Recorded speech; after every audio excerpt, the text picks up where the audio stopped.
एक व्यक्ति, तीन जन्म और तीनों जन्म में भगवान विष्णु का बैरी। मतलब हर जन्म में वो जन्म लेता है भगवान विष्णु के दुश्मन के रूप में। ये वो इंसान है जिसे आप भली भांति जानते हैं, पर अलग अलग नामों से। और आप में से कई सारे लोग होंगे जो ये नहीं जानते कि ये तीनों एक ही हैं, जो अलग अलग जन्म लेकर पैदा हुए हैं।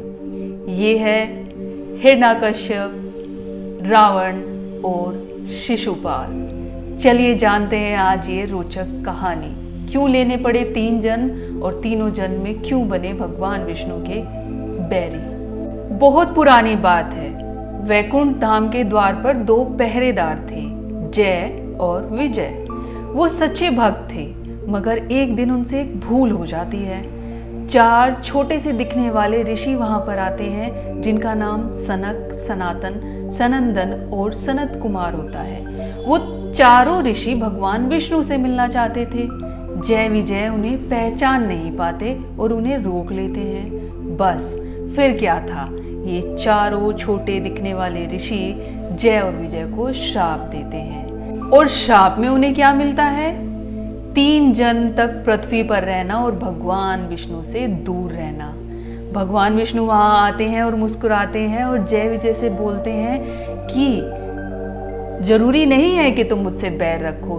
तुम मेरे प्रिय बनकर, मेरे भक्त बनकर भी पृथ्वी पर रह सकते हो, पर अगर भक्त बनकर रहोगे तो 7 जन्म लेने पड़ेंगे और दुश्मन बनकर रहोगे तो 3 जन्म लेने पड़ेंगे। जय विजय बोले, प्रभु अगर आपसे जल्दी मिलना है तो हम आपका शत्रु बनना चुनते हैं। और वो दोनों शत्रु बनकर पैदा होते हैं और फिर जन्म लेती है ये 3 जन्मों वाली कहानी। सबसे पहले जन्म में जय और विजय हिरण्याक्ष और हिरण्यकश्यप बनकर पैदा होते हैं। ये जन्म था सतयुग में। जय बना हिरण्याक्ष और विजय बना हिरण्यकश्यप। हिरण्याक्ष ने पूरी पृथ्वी को समुद्र में छिपा दिया था। भगवान विष्णु को वराह अवतार लेना पड़ा और हिरण्याक्ष का अंत करना पड़ा। हिरण्यकश्यप तो आप सभी जानते हैं कि कितना अभिमानी था। अपने ही पुत्र प्रहलाद को भगवान का नाम लेने के लिए न जाने कितने कष्ट दिया करता था। कितनी बार तो भगवान चुप रहे, लेकिन जब हद पार हुई तब नरसिंह रूप में खंबे से निकलकर हिरण्यकश्यप का अंत किया। और यहाँ अंत हुआ जय और विजय के पहले जन्म का। बारी आती है दूसरे जन्म के। एक चिर परिचित नाम रावण। रावण के लिए लोगों के मन में न जाने कैसी कैसी भावनाएं हैं, पर यहाँ भी वो अपना वही श्राप झेल रहे थे। यहाँ वो पैदा हुए रावण और कुंभकर्ण बनकर। रावण ज्ञानी था, शिव भक्त था, लेकिन अहंकार में अंधा था। उसने माँ सीता को छीन लिया और श्री राम से वैर कर बैठा, क्योंकि उसका श्राप था। वैर तो उसे करना ही था, बस कहानी कहीं अनसुनी थी। कुंभकर्ण जो अपनी नींद के लिए प्रसिद्ध था, जब जागा तो युद्ध में श्री राम से हार गया।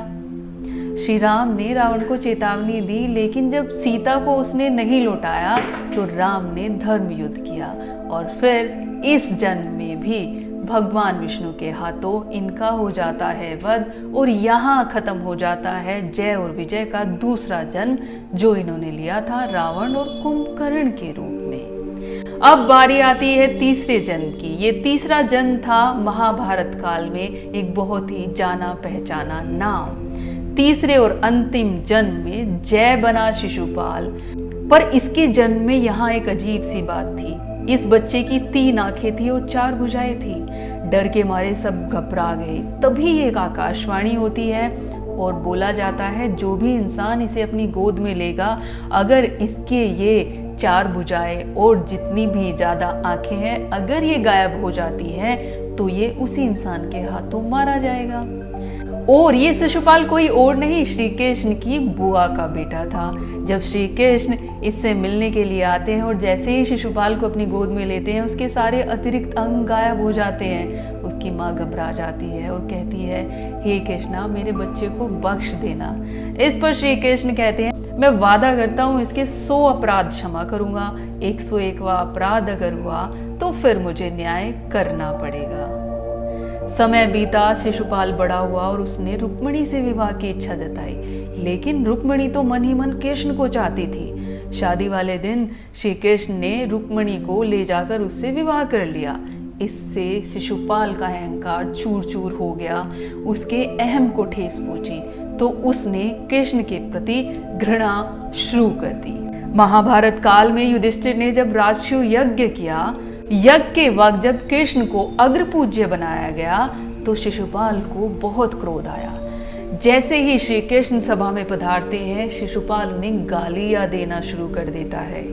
1 गाली, 2 गाली, 3, 4, 10, 50, 100। श्री कृष्ण चुप रहते हैं। जैसे ही भीम आगे बढ़ता है तो श्री कृष्ण भीम को रोक देते हैं। भीम भैया रुक जाइए, इसे 100 गलतियां करने का हक है। जैसे ही उसने 101वीं गाली दी, भगवान उठे और मुस्कुराए, बोले अब मेरा धैर्य समाप्त हो गया है और तुम्हें दी हुई सहूलियत भी। श्री कृष्ण अपना सुदर्शन चक्र निकालते हैं और वहीं सभा में शिशुपाल का अंत कर देते हैं। मरते ही शिशुपाल की आत्मा भगवान श्री कृष्ण में विलीन हो जाती है। इस बैर में थी उसकी अथाह भक्ति, इसीलिए उसे मोक्ष प्राप्त हुआ। ये तीनों ही किरदार वो किरदार हैं जिनसे बहुत नफरत की जाती है, पर भगवान की लीला ही अलग है। हर किरदार, हर अवतार के पीछे कोई ना कोई कहानी जुड़ी होती है। शिशुपाल की कहानी कोई साधारण कहानी नहीं, ये हमें सिखाती है कि ईश्वर कितना सहन कर सकते हैं, और ये भी कि ईश्वर न्याय भी उतना ही सटीक करते हैं। 3 जन्म, 3 विरोध, लेकिन अंत में मोक्ष। हमें ये समझना चाहिए, ईश्वर के खिलाफ खड़े होकर भी अगर जीवन में सीख आई है तो वो भी भक्ति बन जाती है। आज की ये कहानी और ये किरदार आपको कैसा लगा, कमेंट सेक्शन में लिखकर बताना ना भूलें। मिलते हैं अगली वीडियो में, तब तक के लिए राधे राधे।